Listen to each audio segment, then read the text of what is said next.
ọlọ́jọ́ ìbí mo kí ọ jàre. ta ló tún pe ẹ̀rọ ìbánisọ̀rọ̀ Mọ̀ṣúrù. àló Mọ̀ṣúrù. celebrant òní o. bóni. mi á ṣe púpọ̀ láyé. o ti bá irinṣẹ́. They use your next generation to mo ṣoríire o ẹlẹ́dàá mi mo dúpẹ́ o o káre. ṣé pé mo sì máa padà ríṣẹ́ kí ló pa yín lẹ́rìn. iṣẹ́ ìwọ náà tún bá kí dání dání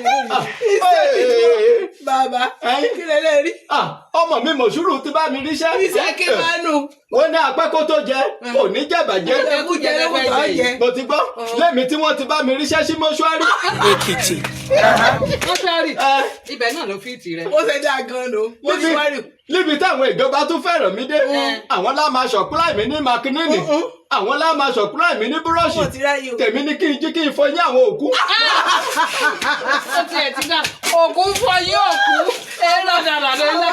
tí n bá dé láti ibi bẹ́sídẹ̀ẹ́ tí mò ń lọ èmi àti yín àjọ máa kí ẹsẹ̀ bọ́ ṣòkòtò kan náà ìgbà ilẹ̀ máa mọ̀ pé kàkílòbì lẹ́dà ṣé wá rí lẹ́ni March 3 ọdún 2026 tá a wà yìí òun ni Princess Adéníran Marvelous Mọ̀rádékẹ́ ọmọ Adélọ́mọ òun èní ní ṣe ọdún ọjọ́ ìbí rẹ̀ ní Ìpótì Èkìtì kódà ibẹ̀ máa ṣúpà ó máa lárinrin ṣèbẹ́ ẹ̀yin lẹ́ ń gbé mi ṣeré ò ní mú yín lọ síbi bẹ́sídẹ̀ẹ́ yẹn. ta ni ọ̀bọ orin. I will let you know that